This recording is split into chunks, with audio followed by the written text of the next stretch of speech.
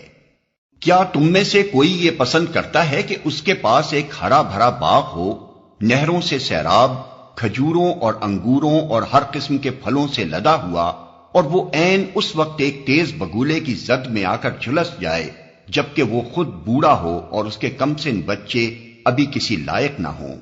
اس طرح اللہ اپنی باتیں تمہارے سامنے بیان کرتا ہے، شاید کہ تم غور و فکر کرو۔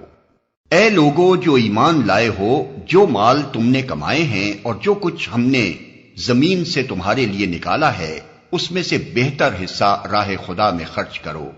ایسا نہ ہو کہ اس کی راہ میں دینے کے لیے بری سے بری چیز چھانٹنے کی کوشش کرنے لگو، حالانکہ وہی چیز اگر کوئی تمہیں دے تو تم ہرگز اسے لینا گوارا نہ کرو گے، الا یہ کہ اس کو قبول کرنے میں تم اغماض برت جاؤ۔ تمہیں جان لینا چاہیے کہ اللہ بے نیاز ہے اور بہترین صفات سے متصف ہے۔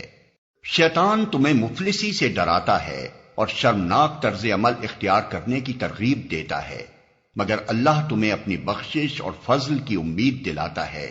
اللہ بڑا فراخ دست اور دانا ہے، جس کو چاہتا ہے حکمت عطا کرتا ہے، اور جس کو حکمت ملی اسے حقیقت میں بڑی دولت مل گئی۔ ان باتوں سے صرف وہی لوگ سبق لیتے ہیں جو دانش مند ہیں۔ تم نے جو کچھ بھی خرچ کیا ہو اور جو نذر بھی مانی ہو، اللہ کو اس کا علم ہے اور ظالموں کا کوئی مددگار نہیں۔ اگر اپنے صدقات علانیہ دو تو یہ بھی اچھا ہے، لیکن اگر چھپا کر حاجت مندوں کو دو تو یہ تمہارے حق میں زیادہ بہتر ہے۔ تمہاری بہت سی برائیاں اس طرز عمل سے محو ہو جاتی ہیں، اور جو کچھ تم کرتے ہو اللہ کو بہرحال اس کی خبر ہے۔ لوگوں کو ہدایت بخش دینے کی ذمہ داری تم پر نہیں ہے، ہدایت تو اللہ ہی جسے چاہتا ہے بخشتا ہے، اور خیرات میں جو مال تم خرچ کرتے ہو وہ تمہارے اپنے لیے بھلا ہے، آخر تم اسی لیے تو خرچ کرتے ہو کہ اللہ کی رضا حاصل ہو، تو جو کچھ مال تم خیرات میں خرچ کرو گے اس کا پورا پورا اجر تمہیں دیا جائے گا، اور تمہاری حق تلفی ہرگز نہ ہوگی۔ خاص طور پر مدد کے مستحق وہ تنگ دست لوگ ہیں جو اللہ کے کام میں ایسے گھر گئے ہیں کہ اپنی ذاتی کسب معاش کے لیے زمین میں کوئی دوڑ دھوپ نہیں کر سکتے۔ ان کی خودداری دیکھ کر ناواقف آدمی گمان کرتا ہے کہ یہ خوشحال ہیں۔ تم ان کے چہروں سے ان کی اندرونی حالت پہچان سکتے ہو، مگر وہ ایسے لوگ نہیں ہیں کہ لوگوں کے پیچھے پڑ کر کچھ مانگیں۔ ان کی اعانت میں جو کچھ مال تم خرچ کرو گے وہ اللہ سے پوشیدہ نہ رہے گا۔ جو لوگ اپنے مال شب و روز کھلے اور چھپے خرچ کرتے ہیں ان کا اجر ان کے رب کے پاس ہے، اور ان کے لیے کسی خوف اور رنج کا مقام نہیں۔ مگر جو لوگ سود کھاتے ہیں ان کا حال اس شخص کا سا ہوتا ہے جسے شیطان نے چھو کر باولا کر دیا ہو، اور اس حالت میں ان کے مبتلا ہونے کی وجہ یہ ہے کہ وہ کہتے ہیں تجارت بھی تو آخر سود ہی جیسی چیز ہے، حالانکہ اللہ نے تجارت کو حلال کیا ہے اور سود کو حرام۔ لہذا جس شخص کو اس کے رب کی طرف سے یہ نصیحت پہنچے اور آئندہ کے لیے وہ سود خواری سے باز آ جائے تو جو کچھ وہ پہلے کھا چکا سو کھا چکا، اس کا معاملہ اللہ کے حوالے ہے، اور جو اس حکم کے بعد پھر اسی حرکت کا اعادہ کرے وہ جہنمی ہے جہاں وہ ہمیشہ رہے گا۔ اللہ سود کا مٹھ مار دیتا ہے اور صدقات کو نشو و نما دیتا ہے، اور اللہ کسی ناشکرے بد عمل انسان کو پسند نہیں کرتا۔ ہاں، جو لوگ ایمان لے آئیں اور نیک عمل کریں اور نماز قائم کریں اور زکوٰۃ دیں ان کا اجر بے شک ان کے رب کے پاس ہے، اور ان کے لیے کسی خوف اور رنج کا موقع نہیں۔ اے لوگو جو ایمان لائے ہو، خدا سے ڈرو اور جو کچھ تمہارا سود لوگوں پر باقی رہ گیا ہے اسے چھوڑ دو اگر واقعی تم ایمان لائے ہو۔ لیکن اگر تم نے ایسا نہ کیا تو آگاہ ہو جاؤ کہ اللہ اور اس کے رسول کی طرف سے تمہارے خلاف اعلان جنگ ہے۔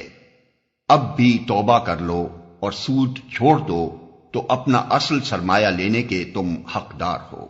نہ تم ظلم کرو نہ تم پر ظلم کیا جائے۔ اللہ اور اس کے رسول کی طرف سے تمہارے خلاف اعلان جنگ ہے۔